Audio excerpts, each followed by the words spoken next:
আসসালামু আলাইকুম ওয়া রাহমাতুল্লাহি ওয়া বারাকাতুহু। প্রশংসা আদায় করছি মহান রব্বুল আলামিনের মহান দরবারে, যে মহান রব্বুল আলামিন আজকের এই মহিমান্বিত পবিত্রতম রাত্রিতে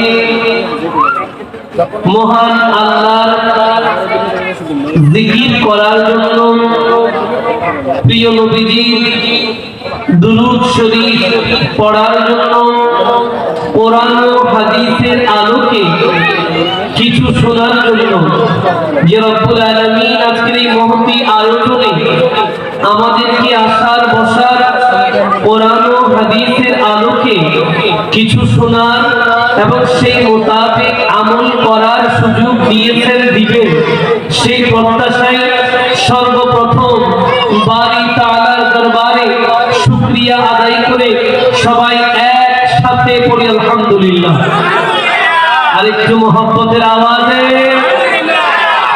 লক্ষ কোটি দুরূদ আর সালাম জানাই তাজেদারে নবুয়ত, শামে রিসালাত, মা'দানে হিদায়াত, নূরে মুজাসসাম, নূরিল ওয়ারা, শামসিদ দুহা, বদরিদ দুজা, সদরিল উলা, নূরিল হুদা, কাহফিল ওয়ারা, আকা মুহাম্মদ রাসূলুল্লাহ সাল্লাল্লাহু তাআলা আলাইহি ওয়াসাল্লাম নূরানি কুদুমে আকদাসে অসংখ্যবার দুরূদ আর সালামের হাদিয়া পেশ করার পাশাপাশি লা ইলাহা ইল্লাল্লাহর দরবারে আরো একটি বার শুকরিয়া আদায় করতে চাই যে রব্বুল আলামিন এমন প্রিয় নবী রহমাতুল লিল আলামিনের উম্মত বানিয়ে জগতে আমাদের ধন্য করলেন।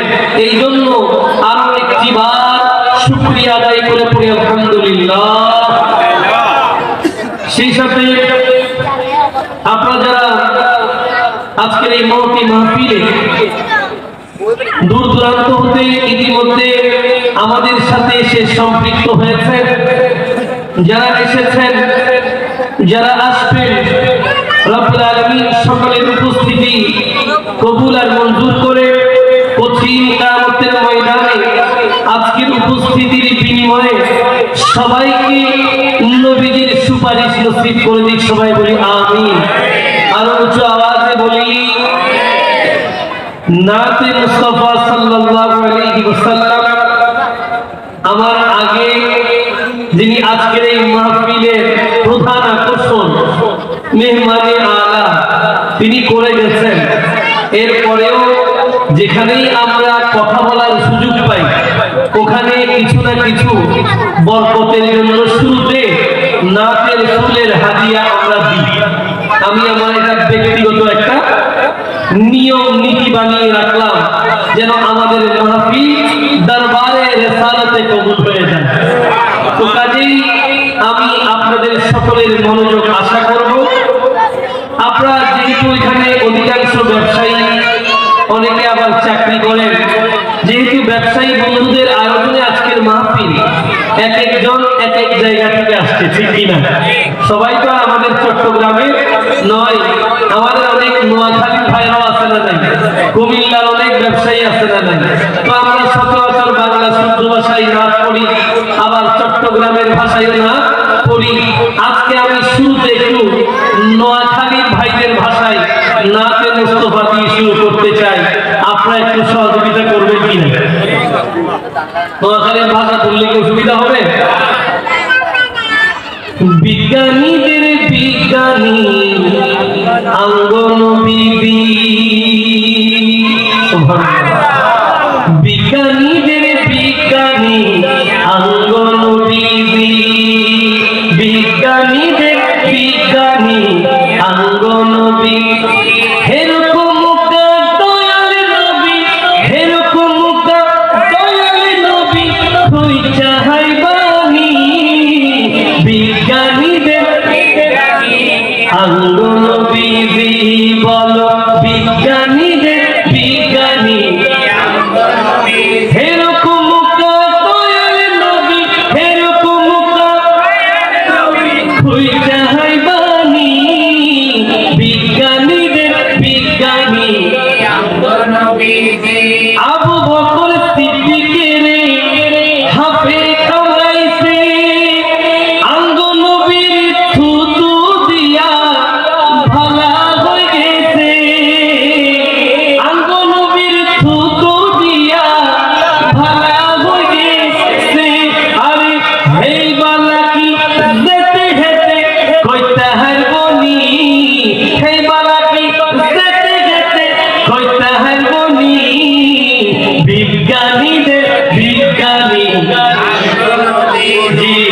বলো বিজ্ঞানীদের বিজ্ঞানী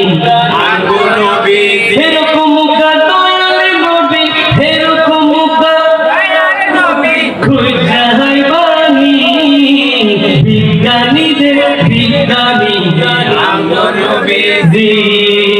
বিজ্ঞানীদের বিজ্ঞানী বিজ্ঞানীরা রকেটে চড়ে চাঁদের দেশে যায় আঙ্গো নবী রকেট ছাড়া মেরাজে শরীফ যায়। সুবহানাল্লাহ বলে। বিজ্ঞানীদের কোথাও যেতে হলে ওদের রকেটের দরকার, আর আমাদের নবী তারা যেখানে গেছেন সেখানে নয়, সেখান থেকে হাজার হাজার মাইল অসংখ্য মাইল উপরে গিয়েছেন, কোন রকেট দরকার। বিজ্ঞানীরা রকেটে চড়ে চাঁদের দেশে যায় আঙ্গো নবী রকেটে ছাড়া মেরাজে শরীফ যায় আঙ্গো নবী রকেটে ছাড়া মেরাজে শরীফ যায়। আরে হে যুগে কি রকেটে মোকে হেগিন ছিল নি হে যুগে কি রকেট মোকে হেগিন ছিল নি বিজ্ঞানীদের বিজ্ঞানী বলো বিজ্ঞানীদের বিজ্ঞানী এরকম দয়াল নবী এরকম দয়াল নবী খুঁজাই বানি বিজ্ঞানীদের বিজ্ঞানী বলো বিজ্ঞানীদের বিজ্ঞানী বিজ্ঞানীদের বিজ্ঞানী আঙ্গ নবী। সবাই বলি মারহাবা। এবার চিৎকার দিয়ে বলি সুবহানাল্লাহ আলহামদুলিল্লাহ আল্লাহু আকবার সুবহানাল্লাহ আলহামদুলিল্লাহ আল্লাহু আকবার সুবহানাল্লাহ আলহামদুলিল্লাহ আল্লাহু আকবার। চকবাজার ব্যবসায়ী সদস্য বৃন্দের আয়োজনে তৃতীয়বারের মতো আজিমুশান পবিত্র ঈদে মিলাদুন নবী সাল্লাল্লাহু আলাইহি ওয়াসাল্লাম মহফি এই মাহফিলে সাহেবে সদর সম্মানিত সভাপতি ঐতিহ্যবাহী মাওলানা মোহাম্মদ আলী শাহ জামে মসজিদের সুযোগ্য সম্মানিত খতিবে মুকাররম প্রখ্যাত আলেমে দ্বীন আমার অত্যন্ত শ্রদ্ধাভাজন প্রিয় ব্যক্তিত্ব হযরত আল্লামা খাজা মাওলানা ইদ্রিস তাহিরি মুদাজ্জিলুল আলী সাহেব কিবলা আজকের এই মহতি মাহফিলে এতক্ষণ পর্যন্ত প্রধান অতিথি নুরানি তাকরীর পুর তানবীর পেশ করলেন। এদেশে সুন্নি জনতার নয়নমণি সুন্নি এই জগতে অতন্দ্র প্রহরী বিশিষ্ট ইসলামিক স্কলার ঐতিহ্যবাহী দ্বীনি শিক্ষা প্রতিষ্ঠান উর্কিচর মোহাম্মদিয়া গাউসিয়া সুন্নিয়া সিনিয়র মাদ্রাসা সুযোগ্য সম্মানিত অধ্যক্ষ হযরত আল্লামা হাসান রাজাল কাদের সাহেব কিবলা মুদাজ্জিলুল আলী আজকের এই মাহফিলে নাতে মুস্তাফা সাল্লাল্লাহু আলাইহি ওয়াসাল্লাম পরিবেশন করেছেন। শায়ের ইকবাল হুসাইন কাদের সাহেব সহ আমাদের সাথে উপস্থিত আছেন জনাব মাওলানা মোহাম্মদ বাদশা সাহেব এবং সম্মানিত হাফিজ মাওলানা মোহাম্মদ ফরিদ সাহেব এবং আমাদের অত্যন্ত প্রিয় ভাজন আমাদের পীর ভাই জনাব মোহাম্মদ সিকান্দর সাহেব সহ দালিবামে সামনে পেছনে পর্দার আড়ালে মাইকের আওয়াজের মাধ্যমে দূর দূরান্তে যারা যেখান থেকে শুনছেন সকলের প্রতি দৃষ্টি আকর্ষণ করে আরো একটি বার সালাম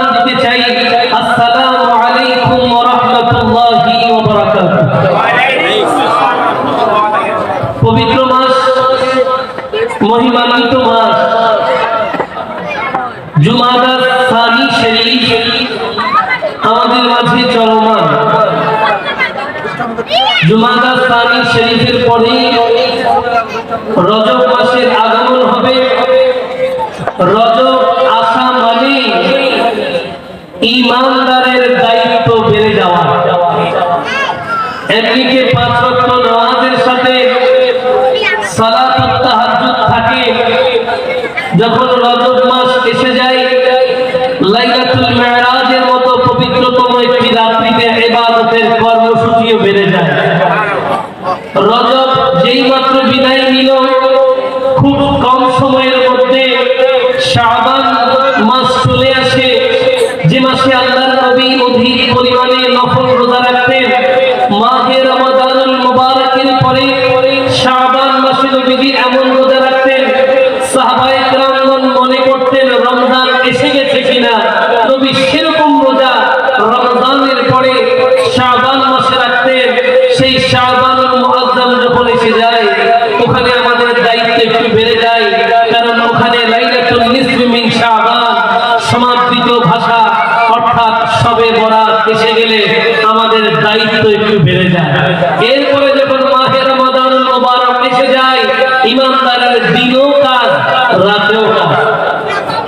এরপরে ঈমানদারের জন্য পুরস্কার থাকে ঈদুল ফিতর, ঠিক কিনা? এটার প্রস্তুতি এখন থেকেই চলছে। আল্লাহ পাক আমাদেরকে সে পর্যন্ত ইবাদত করা, দিনে রোজা রাখা, রাতে আল্লাহর প্রেমে ইবাদত করে আল্লাহর জিকির, নবীর দুরূদ শরীফ, কোরআন তিলাওয়াত করার আল্লাহ আমাদেরকে তৌফিক দান করুক। সবাই বলি আমিন। যেহেতু আজকের এই মাহফিলের যে শিডিউল এটা একটু উল্টো হয়ে গেছে, কারণ স্বাভাবিকভাবে মাহফিলগুলোতে যিনি বড় বক্তা থাকেন তিনি শেষে করবেন, যিনি ছোট বক্তা তিনি আগে করবেন। এরকম হলে মানুষের একটু মনোযোগ ঠিকঠাক থাকে। এখন আজকে একটু উল্টো হয়ে গেছে, বড় বক্তা আগে করছেন, ছোটজন শেষে। আপনারা কি রাগ করলেন? তবে বড় ছোটর পার্থক্য হবে না যদি আপনারা সবাই আজকের এই মাহফিলের আয়োজনটাকে সফল করার জন্য খালি চেয়ারগুলোতে বসে যান, এবং দায়িত্বশীল ভাইরা যদি ছোট বাচ্চাদের প্রতি একটু নজর রাখেন। আমি বিশ্বাস করি এতক্ষণ পর্যন্ত যেভাবে কোরআন ও হাদিসের আলোচনায় আপনারা মনোযোগী হলে, আমি আশা করছি এখন এই আলোচনায় আপনারা আরেকটু বেশি মনোযোগী হবে। আল্লাহ আমাকে বলা, আপনাদেরকে শুনে আমরা সবাই মিলে আমল করা তৌফিক দান করুন। সবাই বলি আমিন। প্রিয় ভাইরা, পৃথিবীতে আমাদের আগমন, পৃথিবীতে আমাদের সৃষ্টি, কেন, কি জন্য আমরা পৃথিবীতে এসেছি, একটা নির্দিষ্ট সময় পর কেন আবার এই পৃথিবী থেকে চলে যাব? আপনার দাদা গিয়েছে, আপনার দাদি চলে গেছে, অনেকের বাবা চলে গেছে, অনেকের মা চলে গেছে, অনেকের স্ত্রী চলে গেছে, অনেক মা বোনদের স্বামী চলে গেছে, অনেকে আবার বাবা মা আছে, সন্তান হারিয়ে ফেলেছে। কিন্তু একটু তো ভাবতে হবে, একটু তো চিন্তা করতে হবে, কেন আপনি এই পৃথিবীতে আসছেন, কি কারণে এসেছেন? এটা কি কখনো ভেবে দেখেছেন? এটা ভাবা দরকার। কেউ বয়স পেয়েছে 2 মাস, কেউ বয়স পায় 1 বছর, কেউ বা আবার 10 বছর, কেউ বা 18 বছর, কেউ বা 30, 35, 50, 60, 70, 80। এই যে তারতম্যের ভিত্তিতে বয়সগুলো আমরা পেলাম, এই বয়সগুলো আমরা কেন পেলাম? এখানেই কি হিসাব শেষ, নাকি মারা যাওয়ার পরে হিসাব আছে? রব্বুল আলামিন হাকিমুল হাকিমিন পবিত্র কোরআন আল কারীমের অলংকার যে সূরাকে বলা হয়, সেই সূরা রহমানের মধ্যে ইলান করেছেন বিসমিল্লাহির রহমানির রহিম, সানাফরুগু লাকুম আইয়ুহাস সাকালান ফাবিআইয়ি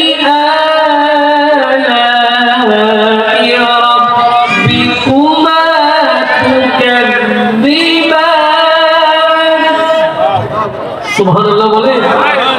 রব্বুল আলামিন হাকিমুল হাকিমিন পবিত্র কোরআনুল কারীমের সূরা রহমানের মধ্যে এলান করলেন সানাফরুকু লাকুম আইয়ুহাস সাকালান।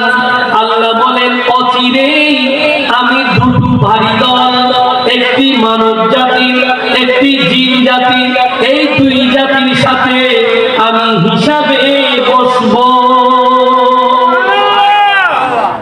কিসে বসবে? হিসাবে বসবে। কে? এর মানে আমাদের হিসাব আছে। আমাদের কি আছে? এই জন্য রব্বুল আলামিন বলছেন, বান্দারে পৃথিবীতে তুমি আগমন করেছো, আবার চলে যাবে, এখানেই তোমার হিসাব শেষ নয়। সানাফরুগু লাকুম আইয়ুহাস সাকালান, অচিরেই তোমাকে আমার সাথে হিসাবে বসতে হবে। আর সেই হিসাবের দিন আমাদের যেমন খুশি তেমন বলতে পারবো। আজকে তো ইচ্ছা হলো একটা বলে দিলাম, ইচ্ছা হলো আমার পাশের প্রতিবেশীকে আমি গালি দিলাম, ইচ্ছা হলো আরেকজনের কি বড় কথা বলে তার মনে আঘাত দিলাম, ইচ্ছা হলো ধাক্কা দিয়ে আরেকজনের জমি দখল করলাম, ইচ্ছা হলো আমি আমার দাড়ি পাল্লায় ওজন কম বেশ করে ক্রেতাকে ঠকিয়ে দিলাম, ইচ্ছা আমার যাই হয় তাই করে। কিন্তু ভাই জানেন কি, কাল কিয়ামতের কঠিন ময়দানে কি হবে? আপনার পরিস্থিতি, আপনি ইমাম হতে পারেন, আপনি আলেম হতে পারেন, আপনি এমপি হতে পারেন, আপনি চেয়ারম্যান হতে পারেন, আপনি চকবাজারের ব্যবসায়ী হতে পারেন, ঢাকার কাওরান বাজারের ব্যবসায়ী হতে পারেন। এতে আল্লাহর বিন্দু পরিমাণ কোনো ক্ষতি হবে না। আল্লাহ বলছেন কিয়ামতের ময়দানে বান্দার কি অবস্থা হয়? আল ইয়াউমা নাখতিমু আলা আফওয়াহিহিম ওয়া তুকাল্লিমুনা আইদিহিম ওয়া তাশহাদু আরজুলুহুম বিমা কানু ইয়াকসিবুন। রব্বুল আলামিন বলেন, কাল কিয়ামতের ময়দানে বান্দার বলার কোনো অধিকার নাই, তার মুখের উপরে তালা মারা হবে, সিলিং করা হবে, যেমন ইচ্ছা বলতে পারবে না। তো সাক্ষী দেবে কে? হিসাব দেবে কে? বলে তার পক্ষ থেকে তার হাত কথা বলবে। ওয়া তুকাল্লিমুনা আইদিহিম, যে হাতকে আপনি আজকে একজন রিকশাওয়ালা ভাইয়ের গায়ে হাত তুলে দিলেন 5 টাকার জন্য, তার কলার ধরে ফেলেছেন, সেই হাত কাল কিয়ামতের ময়দানে আপনার বিরুদ্ধে সাক্ষী দিবে। ওয়া তুকাল্লিমুনা আইদিহিম ওয়া তাশহাদু আরজুলুহুম, আপনার পা আপনার বিপক্ষে সাক্ষী দেবে। আজকে মসজিদকে ফেলে আপনি আরেক দিকে চলে যাচ্ছেন, আযান হচ্ছে, হাইয়া আলাস সালাহ, হাইয়া আলাল ফালাহ, নামাজের দিকে আসো, কল্যাণের দিকে আসো। আপনি মসজিদে গেলেন না, মসজিদ অতিক্রম করে আরেক দিকে চলে গেলেন। কাল কিয়ামতের ময়দানে ওয়া তাশহাদু আরজুলুহুম, এই পা আপনার বিরুদ্ধে সাক্ষী দেবে বিমা কানু ইয়াকসিবুন। আপনি কিছু করতে পারবে? কিছু করতে পারবে? তাহলে পৃথিবীতে আসলাম, মারা যাওয়ার পরে হিসাব কিতাবের দিনে আবার কিছু করার সুযোগ। তাহলে আমাদের দামটা কি? আমাদের কিয়ামতের ময়দানে রব্বুল আলামিন হাকিমুল হাকিমিন সূরা নাবার মধ্যে বলেছেন, এই পৃথিবীর মানুষেরা আল্লাহকে জানো, রব্বিস সামাওয়াতি ওয়াল আরদি ওয়া মা বাইনাহুমার রহমান লা ইয়ামলিকুনা মিনহু খিতাবা। কাল কিয়ামতের ময়দানে যিনি আসমান সমূহের মালিক, যিনি জমিনের মালিক, ওয়া মা বাইনাহুমা, যিনি আসমান জমিনের ভেতরে যা আছে সবগুলোর মালিক, তিনি রহমান। তার সামনে কিয়ামতের ময়দানে লা ইয়াউমা ইয়াকুমুর রূহু ওয়াল মালাইকাতু সাফফান লা ইয়াতাকাল্লামুন ইল্লা মান আযিনা লাহুর রহমান ওয়া ক্বালা সাওয়াবা। রব্বুল আলামিন বলছেন, সেদিন ফেরেশতারা কাতারে কাতারে দাঁড়িয়ে যাবে, আল্লাহ যাকে অনুমতি দেবেন তিনি ছাড়া আর কেউ কথা বলতে পারবে, এবং যাকেই কথা বলার সুযোগ দিবেন ওয়া ক্বালা সাওয়াবা, তিনি সঠিক কথাই বলবেন। একটু জোরে বলেন না সুবহান। তাহলে কিয়ামতের ময়দানে আমাদের সুযোগ পাওয়ার কি কোনো সম্ভাবনা আছে? একটু বলেন না আছে? ওলামায়ে কেরাম আমার চেয়ে বেশি জানেন। আমি আশা করছি ওনারা আমার সাথে একমত হবে। হুজুর, আমাদের কি কারো সুযোগ আছে কথা বলা? এরকম কি কোনো রেফারেন্স আছে যে বলে দেব? আমাদের নিজেদের মধ্যে কি কোনো সান্ত্বনা আছে যে আমার এটা আছে, আমাকে সুযোগ দেবে? না, আমি তো শাহজালাল ইয়ামানি নয়, আমি তো শাহপরানি ইয়ামানি নয়, আমি তো হুজুর গাউসে ভান্ডার নয়, আমি খাজা আব্দুর রহমান চৌরবি নয়, আমি সৈয়দ আহমদ শাস্ত্রী কোটি নয়, আমি শাহে আদালত শাহে আমানত নয়, আমি মোল্লা মিসকিন নই, আমি খাজা গরিবে নেওয়াজ নই, আমি একজন সাধারণ বান্দা যার জীবনে আমল খুঁজে পাওয়া বড় কঠিন হয়ে যায়। কিন্তু সেদিন যারা নেক বান্দা, যারা আল্লাহর বন্ধু, তারা আল্লাহর অনুমতিতে কথা বলার সুযোগ পাবে। তবে বড় আশ্চর্যের ব্যাপার কি জানেন? সহিহ বুখারী শরীফের মধ্যে হাদিস এসেছে কিয়ামতের অবস্থা কি হবে। হাদিসের মধ্যে আসছে ইয়াজতামিউল মুমিনুন ইয়াউমাল কিয়ামা, কাল কিয়ামতের ময়দানে ঈমানদাররা সবাই এক হয়ে যাবে, এক কাতারে সবাই দাঁড়িয়ে যাবেন কিয়ামতের ময়দানে, সবাই একত্রিত হবে। তারা চিন্তা করবে আজকের এই কঠিন কিয়ামতের আযাব থেকে বাঁচানোর জন্য আমাদের যদি একজন সাহায্যকারী হতো, লাবিস্তাশফা'না, আমাদের পক্ষ থেকে যদি আল্লাহর দরবারে একজন সুপারিশ করত যে কঠিন কিয়ামতের যে আযাব, এই কঠিন আযাব থেকে যদি কেউ আমাদেরকে বাঁচানোর জন্য একটু আল্লাহর দরবারে বলতো। ঈমানদাররা বলতে বলতে আদম ও সফিউল্লাহর কাছে যাবেন, আপনি তো বাবা আদম, একটু সুপারিশ করেন। তিনি বলবেন লাস্তু হুনাকুম, আজকে এই কাজের জন্য আমি প্রযোজ্য নই, তোমরা নূহের কাছে যাও। সবাই নূহ নবীহুল্লাহর কাছে যাবেন, তিনি বলবেন লাস্তু হুনাকুম, আজকে এই কাজ আমার নয়। নূহ আলাইহিস সালাম বলবে তোমরা এক কাজ করো, তোমরা আল্লাহর খলিলের কাছে যাও। ইব্রাহিম খলিলুল্লাহর কাছে যাবেন ঈমানদাররা, তিনি বলবেন লাস্তু হুনাকুম, আজকে এই কাজ আমার নয়। ইব্রাহিম আলাইহিস সালাম বলবেন মূসার কাছে যাও, ইনি মূসা কলিমুল্লাহ, আল্লাহর সাথে বেশি কথা বলার সুযোগ পেয়েছে, তাকে গিয়ে বলবেন একটু আমাদের জন্য সুপারিশ করুন। তিনি বলবেন লাস্তু হুনাকুম, এই কাজ আমাদের নয়।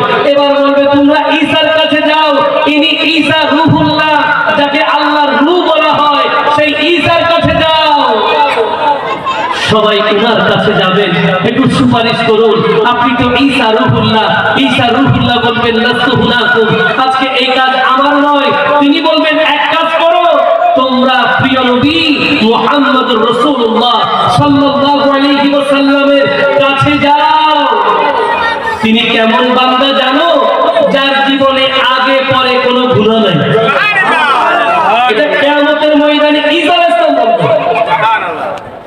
আমি সময়ের সংক্ষিপ্ততার কারণে সভাপতির অনুমতি সাপেক্ষে রেফারেন্সের দিকে গেলাম না, বুখারী শরীফ আমার সামনে খোলা। ঈসা আলাইহিস সালাম বলবে তোমাদেরকে এমন একজন নবীর সন্ধান দিচ্ছি যাকে তোমরা তোমাদের সুপারিশকারী বানাতে পারো, কারণ যার জীবনে আগে পরে কোনো গুনাহ নেই, যাকে আল্লাহ পাক ত্রুটি মুক্ত করেছেন, যাকে আল্লাহ পাক পুত পবিত্র করেছেন। সবাই আল্লাহর নবীর কাছে যাবেন, নবীজিকে বলবেন। এবার নবীজি বলছে হ্যাঁ, সবাই যখন আমার কাছে একটু সুপারিশের আবদার নিয়ে আসবে, ইয়া রাসূলুল্লাহ, ইয়া হাবিবাল্লাহ, আদম আলাইহিস সালাম থেকে শুরু করে ঈসা রূহুল্লাহ পর্যন্ত সকল বড় বড় নবী রাসূলের কাছে গিয়েছি, সবাই আপনার দিকে মোতাবাজ্জু, সবাই আপনার দিকে পাঠিয়েছে। ও নবী, আপনি আমাদের জন্য একটু সুপারিশ করুন। আল্লাহর নবী বলবেন হ্যাঁ, আজকে সুপারিশের দায়িত্ব আমার। যেখানে বাকি নবীরা বলছেন লাস্তু হুনাকুম, আমরা অ্যাভাইলেবল না, আজকে এই কাজ আমাদের নয়, ওই জায়গায় আমাদের নবী বলবেন হ্যাঁ, এই কাজ আমার। নবীজি তখন আল্লাহর দরবারে অনুমতি চাইবেন, মাবুদ আমাকে অনুমতি দেন, আমি একটু সুপারিশ করি। আল্লাহ কিছু তাহমীদের কালাম শিখিয়ে দেবেন, সেই কালামগুলো দিয়ে নবীজি আল্লাহর প্রশংসা করবেন। আল্লাহর নবী বলছেন সহিহ বুখারীর মধ্যে, রাআইতু রাব্বি, যখন আমি আমার প্রভুকে দেখব, সিজদায় পড়ে যাব, অতক্ষণ সিজদায় থাকব যতক্ষণ আল্লাহ চায়। নবী সিজদা থেকে মাথা তুলবেন না, এক পর্যায়ে আল্লাহ ডাক দিবেন, ইরফা রাসাকা ইয়া মুহাম্মদ, হাবিব আপনি আবার একটু সিজদা থেকে মাথা তুলুন। ও নবী মাথা তুলুন, সাল তুতা, আপনি যা চাইবেন দেওয়া হবে। কুল ইউসমা, আপনি সুপারিশ করুন, সুপারিশ কবুল করা হবে। আল্লাহর নবী 4 ধাপে সকল নবীর উম্মতদেরকে জাহান্নাম থেকে সুপারিশ করে জান্নাতে নিয়ে যাবেন। সুবহানাল্লাহ। আমরা সেই নবীর উম্মত, খুশি না বেজার? আর কি বলেন, খুশি না বেজার? এজন্য আমরা কাল কিয়ামতের ময়দানে নবীর সুপারিশ চাই কিনা? তাই তো আমরা বলি, আপনি দামানে শফাআত মে ছুপায়ে রখনা মেরি सरकार मेरी बात बनाए रखना मेरी सरकार मेरी बात बनाए रखना। একটু উচ্চ আওয়াজে বলেন না সুবহানাল্লাহ। ইয়া রাসূলুল্লাহ, আপনি দামানে শাফাআত মে ছুপা কে রাখবেন। নবীরে আপনার যে সুপারিশের চাদর, ওই চাদরে আমাদেরকে একটু লুকিয়ে রাখবেন। মেরি সরকার মেরি বাত বানায়ে রাখনা। নবীরে, আমি যে এই কথা আপনার কাছে রাখলাম, আমার কথা যেন কিয়ামতের দিন আপনার একটু মনে থাকে, আমার আবদারটা যেন আপনার দরবারে কবুল হয়ে যায়। সুবহানাল্লাহ। কাজেই সেদিন যদি সুপারিশের চাদরে থাকতে চান, আজকের এই দিনটাকে আপনাকে রাঙাতে হবে নবীর শেখানো পন্থায়, আল্লাহ যেভাবে চাই। কি বলেন, ঠিক কিনা? এই জন্য আল্লাহ পাওয়া কি সোজা না কঠিন? এ ভাই বলেন, সোজা না কঠিন? বেশি সোজা নয়, সোজা নয়। কোরআনুল কারীমের মধ্যে রব্বুল আলামিন ইলান করছেন, বিসমিল্লাহির রহমানির রহিম, ইয়া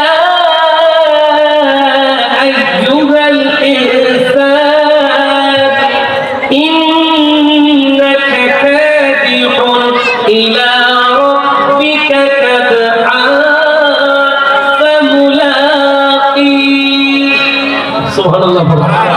রব্বুল আলামিন এলান করলেন, ওহে সকল মানুষ, তোমরা যদি আল্লাহকে পেতে চাও, যদি আল্লাহর বন্ধু হতে চাও, ইন্নাকা কাদিবুন ইলা রাব্বিক, তোমরা আল্লাহকে পাওয়ার জন্য কঠিন পরিশ্রম করো। তো যদি কঠিন পরিশ্রম করো আল্লাহকে পাওয়ার জন্য, ফামুলাকি, তবেই তুমি আল্লাহর সাক্ষাৎ পাবে। একটু জোরে বলেন না সুবহানাল্লাহ। তাহলে এবার আপনাকে সিদ্ধান্ত নিতে হবে, আল্লাহকে পাওয়ার জন্য নবীর শেখানো পন্থায় নিজের জীবনটাকে চালানোর জন্য, দুনিয়াতে কল্যাণ আখিরাতে মুক্তি পাওয়ার জন্য আপনি আপনার জীবনকে কিভাবে সাজাবেন। এই জন্য আমি শুরুতেই পড়লাম, ইহদিনাস সিরাতাল মুস্তাকিম। আল্লাহ কোরআনুল কারীমের সূরা ফাতিহার মাধ্যমে এটা আমাদেরকে শিক্ষা দিয়েছেন, বান্দা প্রতিনিয়ত তুমি নামাজের প্রত্যেকটা রাকাতের মধ্যে এই সূরাটা পড়ো, কারণ এই সূরা বাদে নামাজ হয় না। লা সালাতা ইল্লা কিরাআতুল ফাতিহা।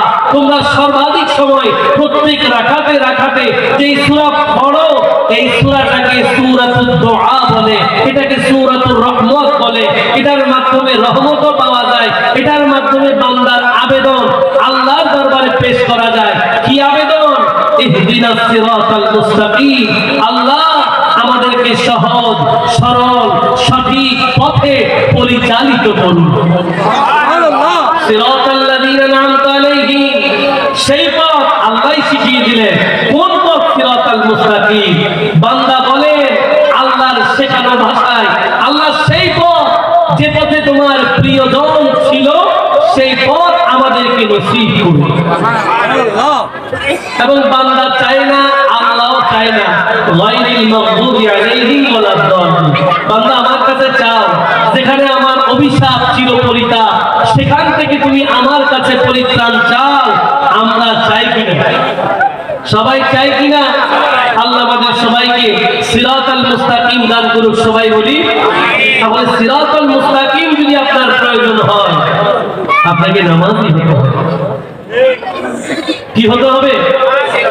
আপনি নবীর আশিক, আপনি নামাজ পড়েন না, দাবির সাথে আমলের কোনো মিল নেই। কি বলেন ঠিক কিনা? একজন আশিক নবীর প্রেমিক, কিন্তু মসজিদের সাথে তার কোনো সম্পর্ক হবে হবে না। কেন হবে না? কারণ নবীজি হাদিসের মধ্যে বলেছেন, আউয়ালু মা ইউহাসাবু বিহিল আবদু ইয়াউমাল কিয়ামাতিস সালাত। কাল কিয়ামতের কঠিন ময়দানে উম্মতের জন্য সর্বপ্রথম প্রশ্ন হবে নামাজ নিয়ে। কি নিয়ে? উম্মত যদি প্রথমটাই না পারে চলবে? বলেন না, চলবে? চলবে না। আচ্ছা, উম্মত যদি নামাজ না পড়ে নবী খুশি হবে না কষ্ট পাবে? একটু জোরে বলে। আমাদের দায়িত্ব কি নবীকে খুশি করা না কষ্ট দেওয়া? যে নবী পৃথিবীর জমিনে সারাক্ষণ সার্বক্ষণিক উম্মতের জন্য দোয়া করেছেন, রব্বি হাবলি উম্মতি। যেই উম্মতকে বাঁচানোর জন্য আল্লাহর নবী কিয়ামতের ময়দানে বলেন, ও আমার উম্মত, কিয়ামতের ময়দানে আমাকে তোমরা 3 জায়গায় তালাশ করো। কয় জায়গায়? 3 জায়গায় তালাশ করো। মিজানের পাল্লায় খুঁজো, যদি আমি সেখানে না থাকি ফুলসিরাতের পারে দেখো, ফুলসিরাতের পারেও যদি না থাকি হাউজে কাউসারের প্রাঙ্গণে আমাকে দেখো। উম্মত, হতাশ হয়ো না, এই 3টা জায়গায় আমাকে খুঁজো, আমি তোমাদের সহযোগিতায় আছি। তাহলে সেই নবীকে খুশি করার দরকার আছে না নাই? যদি খুশি করার দরকার হয় তাহলে নবীর শেখানো পন্থায় জীবন সাজাতে হবে। আল্লাহ আমাদেরকে নবীজির শেখানো পন্থায় আমাদের এই জীবনটাকে সাজানো তৌফিক দান করুন। সবাই বলি আল্লাহুম্মা সাল্লি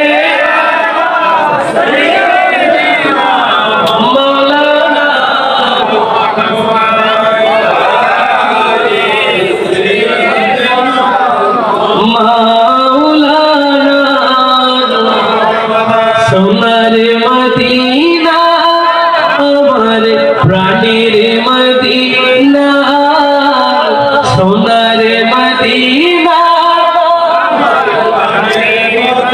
না সবে ভুলিব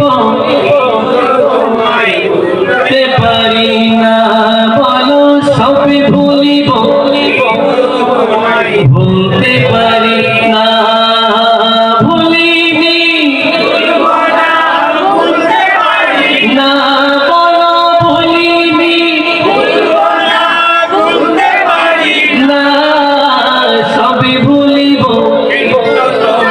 বলতে পারি সলাতুল ইয়া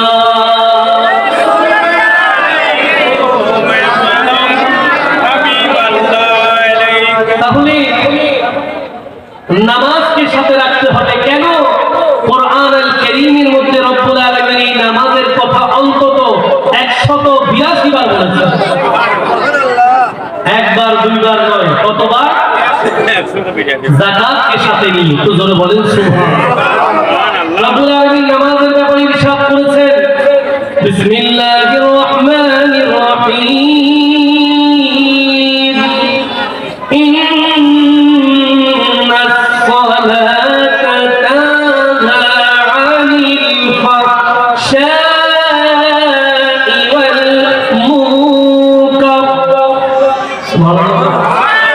রব্বুল আলামিন ইলান করতে লাগলেন, নিশ্চয়ই নামাজ বান্দাকে সকল প্রকার অশ্লীল খারাপ কাজ থেকে মুক্তি দেয়। সুবহানাল্লাহ। তাহলে মানুষ ভালো হতে চায়, ভালো হওয়ার 1 নম্বর সুযোগ হচ্ছে নামাজি হয়ে যায়। কি বলে? মানুষ চাই ভালো হতে, মানুষ চাই হুজুর আমি ভালো হতে চাই, অথচ মুয়াজ্জিন সাহেব দৈনিক 5 বার আযানে অন্তত 10 বার বলে হাইয়া আলাল ফালাহ। বান্দা তুমি কি কোথায় যাচ্ছ? কি লাগবে তোমার? বলে আমার কল্যাণ লাগবে। মুয়াজ্জিন সাহেব বলে হাইয়া আলাল ফালাহ, কল্যাণের দিকে। কি বলেন ঠিক কিনা? কিন্তু সেই নামাজ আমরা ছেড়ে দিয়েছি। সেই নামাজকে আমাদের সাথে রাখতে হবে। ওলামায়ে কেরাম উপস্থিত, কাল কিয়ামতের ময়দানে আল্লাহর নবী যখন সুপারিশ করবেন, সুপারিশের একটা প্রসেসিং আছে না নাই? একটা নীতিমালা আছে না নাই? এনে যাকে তাকে কি সুপারিশ করে ফেলবে?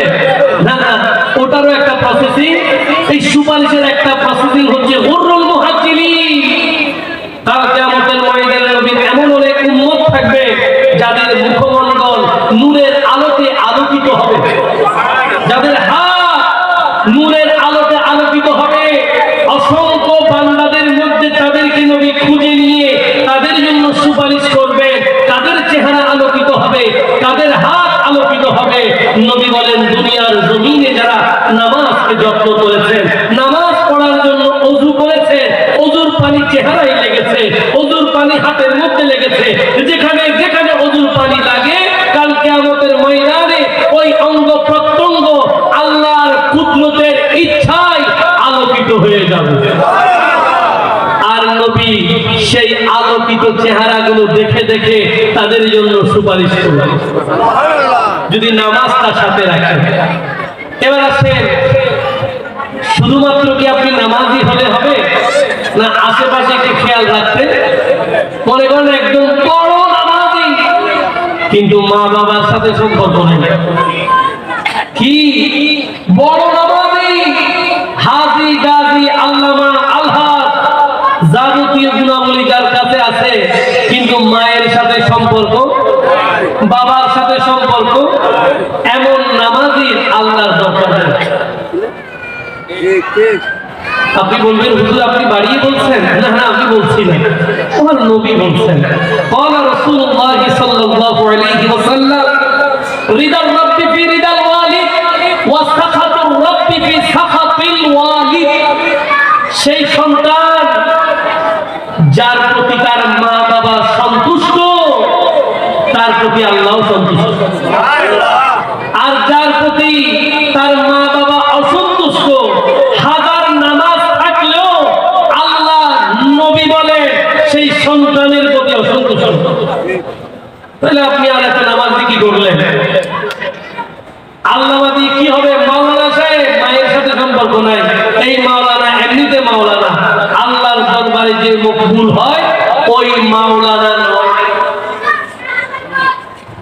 কষ্ট হয়? এরকম আছে না নাই? এই ধরনের ঘটনা আছে না নাই?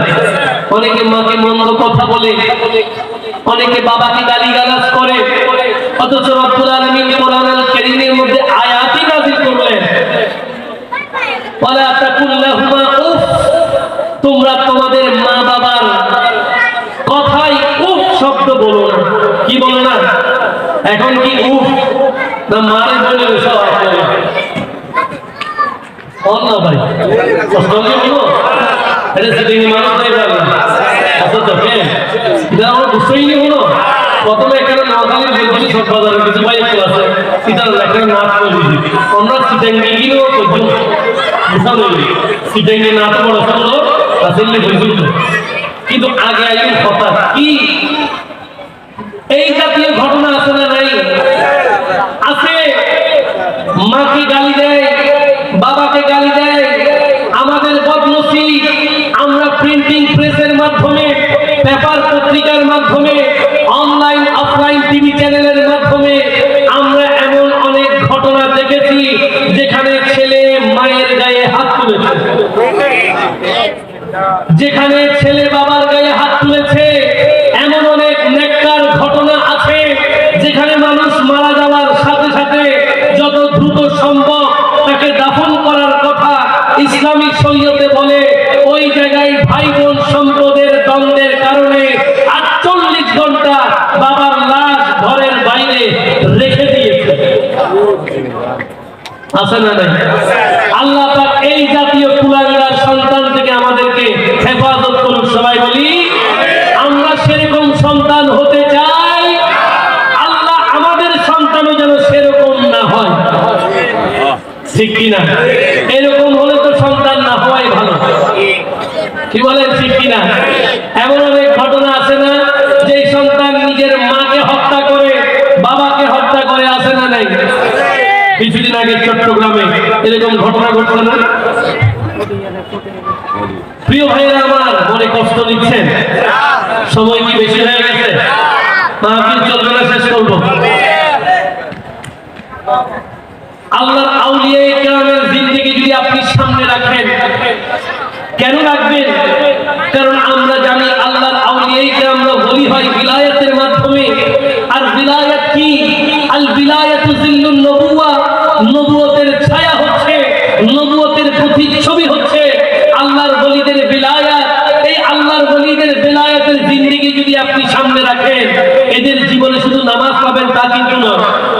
এদের জীবনে শুধু হজ, রোজা, যাকাত, সত্য কথা বলা আছে তা কিন্তু নয়। এরা মা বাবার শ্রেষ্ঠ সন্তান আছে বলেই এরা আল্লাহর ওলি। যেমন হুজুর গৌসে পাক আব্দুল কাদের জিলানী। আমি জানি না আপনারা কে কিভাবে বড় পীরকে ব্যাখ্যা করেন, তবে আমি বড় পীরের ছোট্টবেলার সেই সত্য ঘটনা নিয়ে আমি মাঝে মাঝে আশ্চর্য হই। ছোট্ট ছিলেন বড় পীর আব্দুল কাদের জিলানী। মা বলেছেন সত্য বলার জন্য কিছু আশরাফি মুদ্রা দিয়ে কলারের এই ভিতরের জায়গাটা সেলাই করে দিয়েছেন, না বললে কেউ জানতে পারবে না। ডাকাত দল মাঝপথে ধরেছে, নিজ থেকেই গৌসে পাক বলেছে আমাকে চেক করছেন না কেন, আপনাদের চেক ঠিক হচ্ছে না, রিচেক করেন। আমার এই গলার মধ্যে আশরাফি আছে। ডাকাত সর্দার অবাক হয়ে যায়, কারণ কি, কারণ কি, কেন বলেছেন? না বললে তো পারতেন। বলে না না, আমার মা বলেছে কখনো মিথ্যা বলা যাবে না, সদা সত্য বলতে হবে। একজন সন্তান মায়ের প্রতি কি পরিমাণ আনুগত্যশীল হলে সর্বোচ্চ বিপদের মধ্যে জীবন বিপন্ন হয়ে যায়, সে জায়গায় পর্যন্ত মায়ের কথাই সত্য বলে। তারপরেই তো বড় পীর হয়। কি বলেন, ঠিক না? এরপরে আমরা ডাক দিলে শুনে, এরপরে আমরা ডাক দিলে শুনে। সহিহ বুখারী শরীফ আমার সামনে, কিতাবুর রিকাত বাবুত তাওয়াদু, হাদিসে কুদসি, লম্বা একটা হাদিসে রব্বুল আলামিনের কথা, নবীর জবান। আল্লাহর নবীকে আল্লাহ বলছেন, হাবিব বলে দেন বলি কারা? বলি এমন একটা জাত, একটা সময় এদের চোখ আর এদের থাকে না, এটা আল্লাহর কুদরতি চোখ হয়ে যায়। এদের হাত এদের থাকে না, এটা আল্লাহর কুদরতি হাত হয়ে যায়। এদের কান এদের থাকে না, এটা আল্লাহর কুদরতি কান হয়ে যায়। এটা ওদের কদম ওদের থাকে না, এটা আল্লাহর কুদরতি কদম হয়ে যায়। প্রিয় ভাইরা আমার, বুখারী শরীফের এই হাদিস যদি একটু গবেষণা করি, আপনারা আমাকে একটু সহযোগিতা করবেন। বান্দার কান যদি আল্লাহর হয়ে যায়, সেই বান্দা কি সর্বোচ্চ দূরের থেকে ডাক দিলেও শুনবে না? কি বলেন, শুনবে কিনা? যত দূরে থাকে শুনবে কিনা? শুনবে, কারণ কান তো আর বান্দার না, কান কার? এই জন্য আল্লাহর বন্ধুদেরকে অনেক দূরের থেকে ডাকলেও শুনে। কেন? কারণ এরা আল্লাহর বন্ধু। এই জন্য শায়েররা লিখলেন, ভক্তের বিপদে হলে পূর্ব পারে তুমি যদি থাকো পশ্চিম পারে। ভক্তের বিপদে হলে পূর্ব পারে তুমি যদি থাকো পশ্চিম পারে।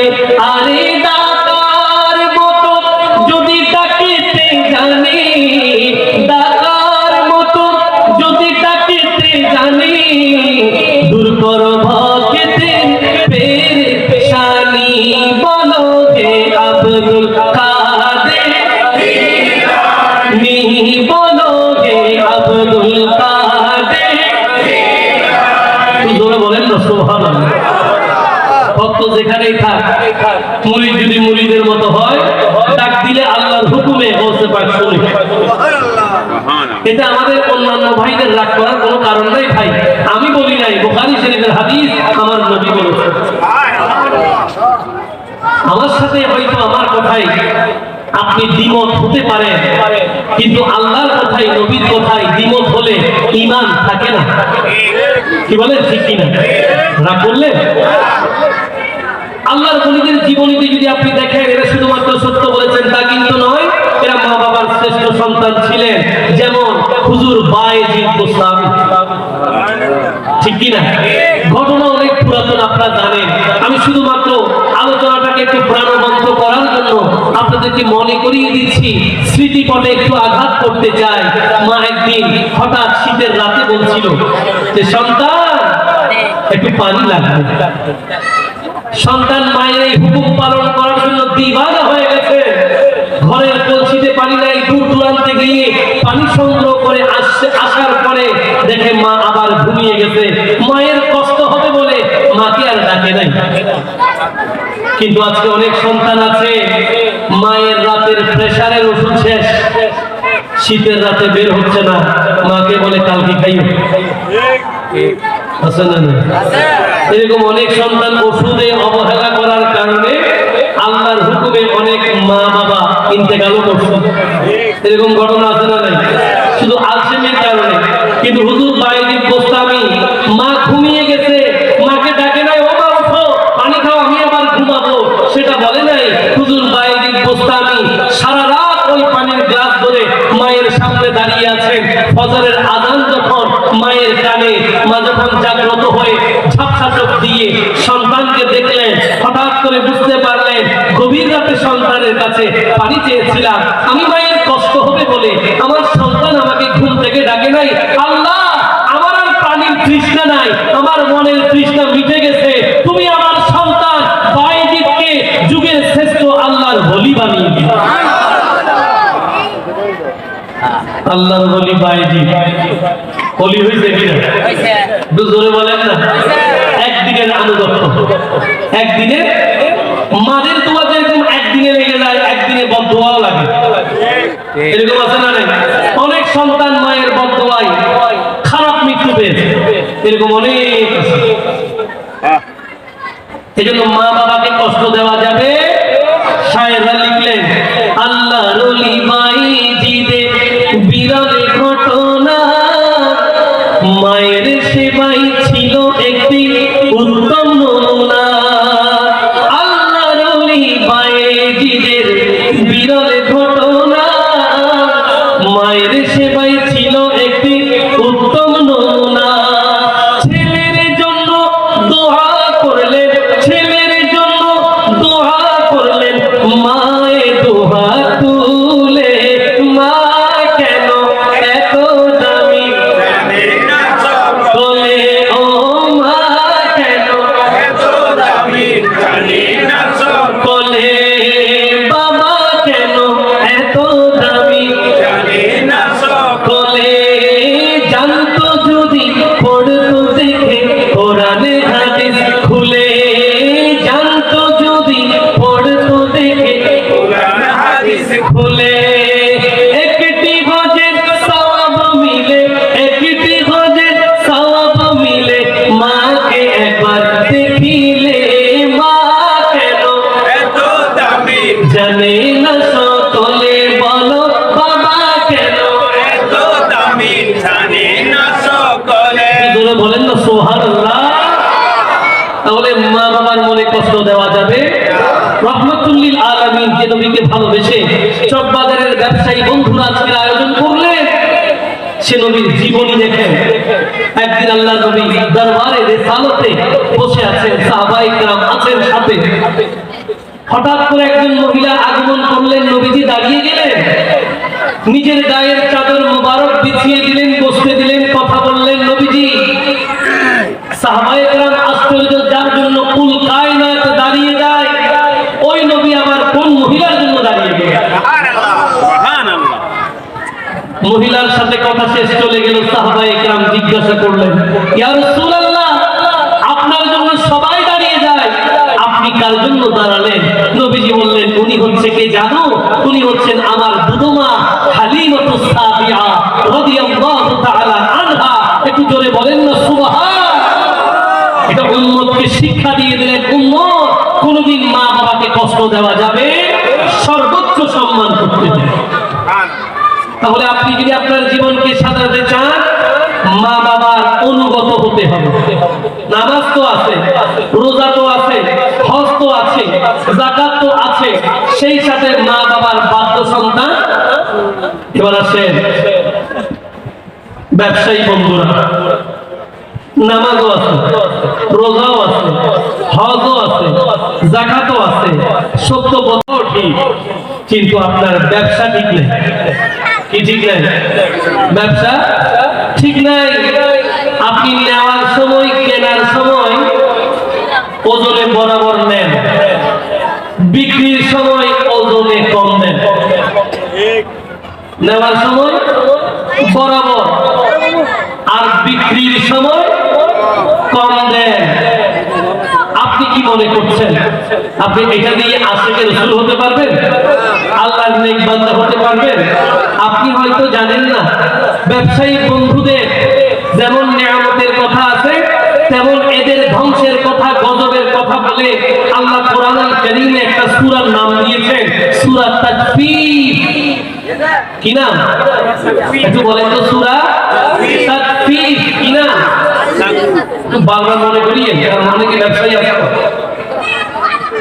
পবিত্র কোরআনুল কারীমের মধ্যে এই সূরা তাকফীর, যেটাকে সূরা মুতাফফিফিন বলে, এই সূরাটা নাযিল হওয়ার পেছনের প্রেক্ষাপট হচ্ছে একদিন যখন নবীজি মক্কা থেকে হিজরত করে মদিনায় আসলেন, নবীজি দেখলেন মদিনার মানুষরা ওজনের মধ্যে অধিক পরিমাণে খেয়ানত করে, বেশি বেশি ওজনে কম দেয়।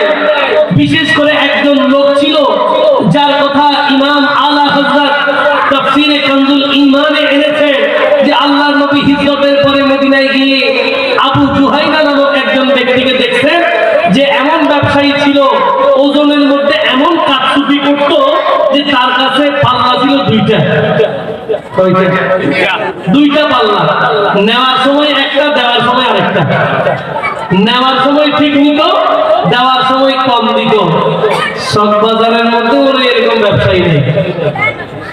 যদি থাকে আমি বলবো আজকের এই মাহফিল থেকে শিক্ষা নেওয়া উচিত। কি বলেন ঠিক কিনা? আপনারা তো নবীর প্রেমিক, আপনারা কেমন ওজনে কম দিবেন? কি বলেন ঠিক কিনা? আচ্ছা, নবীর প্রেমিক কোন যুবক কি ফাটি ফার্স্ট নাইটের দিন ব্যান্ড শোর আয়োজন করতে পারবে? সুযোগ আছে? নাচানাচি করার, গান বাজনা করার কোন সুযোগ আছে? ইংরেজি নববর্ষকে বরণ করার নামে বেহায়াপনায়, অশ্লীলতায় নারী পুরুষ আবাদ মেলামেশা করার বারবিকিউ পার্টি, বিবিকিউ পার্টি ছাদের মধ্যে করার সুযোগ আছে? না, আপনি এটা করতে পারেন না। আপনি তো আশিক রাসূল। কি বলেন ঠিক কিনা? সাইনবোর্ড যখন নিচে একটু আমানত করতে হবে। কি বলেন ঠিক কিনা? আমি আজকে চকবাজারের ভাইদেরকে আমার এই আলোচনায় একটু সম্পৃক্ত করতে চাই। প্রিয় বন্ধুরা আমার, আপনারা কেউ মাছ বিক্রি করেন, কেউ মুদির দোকানের মালামাল বিক্রি করছেন, কেউ বা আবার গরুর মাংস বিক্রি করেন, কেউ বা আবার মুরগি ওজন করে বিক্রি করেন। ভবিষ্যতে আর কোনোদিন দাওয়াত না দিলেও কোনো অসুবিধা নাই, কিন্তু এই আলোচনা শোনা দরকার যে আপনি যখন মুরগি ওজন করেন, এই পর্যন্ত অনেক জায়গায় আমরা মিডিয়াতে দেখেছি যে নিচে একটা সিল লাগানো থাকে। কি থাকে? নিচে একটা সিল লাগানো থাকে। মুরগি হচ্ছে 1 কেজি 200 গ্রাম, দেখাচ্ছে 1.5 কেজি। ঠিক আছে না? একটা মাথা একটা চিন্তা করে চাইলে সি প্লাস নিউজ আছে, জামাল খান মরদেলের ঘটনা, মুরগিওয়ালা কিছুদিন সিল লাগাই দিয়ে ব্যবসা করে। আচ্ছা, মনে করেন এরা কি আসলে আপনাদেরকে ঠকাচ্ছে? ঠকে যাচ্ছে। এরা কি? এবার আসেন প্রিয় ভাইয়েরা আমার, ব্যবসায়ীরা যদি ওজনের মধ্যে পরিমাপে কারচুপি করে, ওজনে কম বেশি করে, কোন মুফতির কাছে ফতোয়া নেওয়ার জন্য যেতে হবে না। হুজুর আমার বিচার কি, এটা জিজ্ঞেস করার দরকার নাই। স্বয়ং আরশের মালিক, আসমান ও জমিনের মালিক সেটার সিদ্ধান্ত দিয়ে দিয়েছেন। কোরআনুল কারীমের মধ্যে রব্বুল আলামিন এলান করলেন, বিসমিল্লাহির রহমানির রহিম, ওয়াইলুল লিল মুতাফফিফিন। সুবহানাল্লাহ। তারা গুসল করে সুবহানাল্লাহ। সবাই আলহামদুলিল্লাহ। কোরআন শরীফের তিলাওয়াত শুনতে ভালো লাগে না খারাপ লাগে? বিসমিল্লাহির রহমানির রহিম,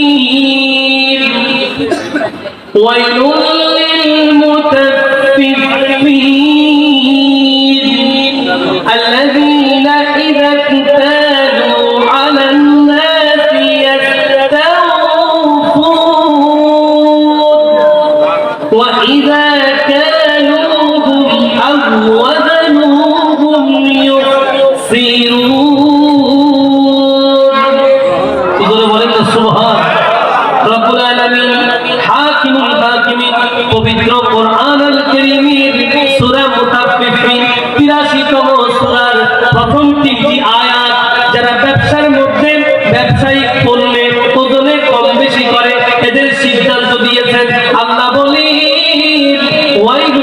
মুতাফফিফিন, তারা ধ্বংস হোক যারা ওজনে কম বেশি করে। কে বলেছেন? আল্লাহ বলেছেন কি হোক? ওয়াইলুন লিল মুতাফফিফিন, সে সকল ব্যবসায়ীরা ধ্বংস হোক, অভিশাপ তাদের জন্য যারা ওজনে কম বেশ করে। তাহলে স্থির থাকলে এখন খুলে ফেলেন, কারণ এই ওয়াজের পরে মাই ডাবল। ওয়াজের পরে কি আগে একটা বলার সুযোগ ছিল, তাফসীর তো নামও শুনি নাই, সূরা মুতাফফিফিন আছে এটা জানতাম না। আল্লাহ বলবেন তুমি তো হেদায়েতের পথে, আমি তোমাকে কবুল করেছি। তোমার ব্যবসায়িক টাকা দিয়ে চকদার বাজারের ব্যবসায়ী বৃন্দের আয়োজনে নবীর প্রেমে যে ঈদে মিলাদুন নবীর মাহফিল করছো, এখান থেকে তোমার জন্য হেদায়েতের রাস্তা আমি খুলে দিয়েছি, তুমি চাইলেই পরিবর্তন হতে পারবে। আল্লাহ বলেন ধ্বংস হোক সে সকল ব্যবসায়ীরা যারা ওজনে কম বেশ করে। তারা কিরকম? আল্লাহ বলেন আল্লাযীনা ইযা কানু আলান নাসি ইয়াসতাউফুন, এরা যখন কারো কাছ থেকে মালামাল কিনে তখন ঠিক মতো বুঝে নেয়, বরাবর ওজন করে নেয়। ওয়া ইযা কালুহুম আও ওয়াজানুহুম ইউখসিরুন, যখন অন্যকে মেপে দেয়, যখন অন্যকে ওজন করে দেয়, যখন ক্রেতার কাছে বিক্রি করে তখন ওজনে কম দেয়। সবাই একই আওয়াজে বলেন নাউযু বিল্লাহ, আগে জোরে বলেন নাউযু বিল্লাহ। তাহলে ওজনে কম দেওয়া যাবে যাবে। চকবাজারের ব্যবসায়ীরা তো একদম দিতে পারবে না। কেন? কারণ তারা তো আসে কেন, কি বলেন ঠিক কিনা? আর এর পরেও যদি যারা করে থাকে তারা নিজের জীবনটাকে নিয়ে একটু অ্যানালাইসিস করবেন, গবেষণা করবেন, আসলে কি আপনি সুখী? ভুল। হারামের টাকা দিয়ে কেউ কোনোদিন সুখী হতে পারে না, দুনিয়াতেও না আখিরাতেও না। আল্লাহর নবী বলেন লা ইয়াদখুলুল জান্নাতা বিল জাসাদ গুযিয়া বিল হারাম, যে শরীরকে হারাম খাওয়ানো হয়েছে ওই শরীর জান্নাতে প্রবেশ করবে। তাহলে এত টাকা দিয়ে লাভটা কি হলো? এত ব্যবসা দিয়ে আর কি লাভ হলো যদি নবীর সুপারিশে না পান, নবীর জান্নাতেই যেতে না পান? কি বলেন ঠিক কিনা? আর যারা ব্যবসার জায়গায় ব্যবসা ঠিক রাখবে, সাথে সাথে চাকরির জায়গায় চাকরি ঠিক রাখবে, দৈনন্দিন জীবনে কোরআনুল কারীমের তিলাওয়াত করবে। রব্বুল আলামিনের হাবিব রাহমাতুল লিল আলামিন বলেছেন ইকরাউল কুরআন ফাইন্নাহু ইয়াউমাল কিয়ামাতি শাফিআন লি আসহাবি, ও আমার উম্মতেরা তোমরা কোরআন শরীফ তিলাওয়াত করো। কেন? কারণ কাল কিয়ামতের ময়দানে কোরআন তোমাদের জন্য সুপারিশ করবে। যাদের সাথে কোরআন আছে, যাদের সাথে নামাজ আছে, যাদের সাথে রোজা আছে, যাদের সাথে হজ আছে, যাদের সাথে যাকাত আছে, যাদের জীবন সত্যের উপরে কায়েম হয়েছে, যারা আল্লাহর নবীর আদর্শে আদর্শিত হয়েছে, কাল কিয়ামতের ময়দানে তারা নবীর সুপারিশ পাবে। কি পাবে? তারা সেদিন সেখানে অভিভাবকহীন হবেন না, তারা সেদিন সেখানে লাওয়ারিশ হবেন না। এই জন্য আমরাও সেদিন অভিভাবক চাই কিনা, নাকি লাওয়ারিশ হয়ে কিয়ামতের ময়দানে উঠতে চায়?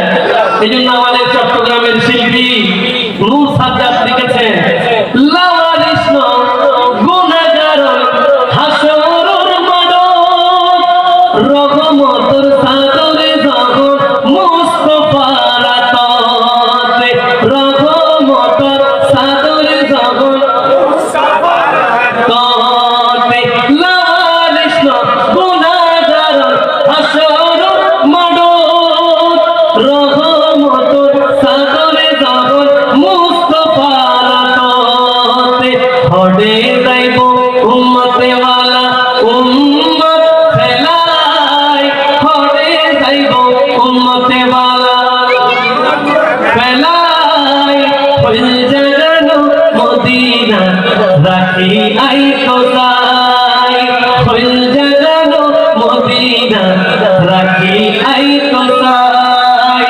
মদিনা ওয়ালার দেশ আশিকে যাবো বলো, মদিনা ওয়ালার দেশ আশিকে যাবো তাই, হইল জাগানো মদিনা রাখি আই কোথায়।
যদি চাই যে আলোচনাগুলো এতক্ষণ পর্যন্ত করলাম এগুলো নিজের জীবনে বাস্তবায়ন করতে হবে, তবেই আপনি একজন আশিকে রাসূল হিসেবে আপনার জীবনে আপনি সফল।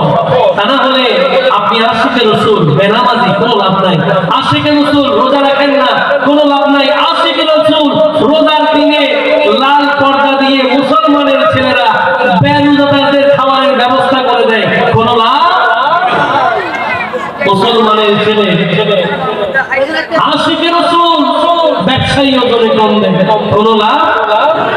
মুসলমানের ছেলে আশিকে রাসূল মা বাবার অবাধ্য সন্তান, কোনো লাভ। রব্বুল আলামিন প্রিয় নবীজির আদর্শে আদর্শিত হয়ে বাকিটা জীবন আমাদেরকে কাটানোর তৌফিক দান করুন। সবাই বলি, আরেকটু আওয়াজে বলি, আগামী দিন নতুন কোন জায়গায় নতুন কোন বিষয় নিয়ে আবারও দেখা হবে সেই প্রত্যাশায়। ভালো থাকুন, সুস্থ থাকুন। ওয়া আখিরু দাওয়ানা আলহামদুলিল্লাহি রাব্বিল আলামিন। ওয়াসসালামু আলাইকুম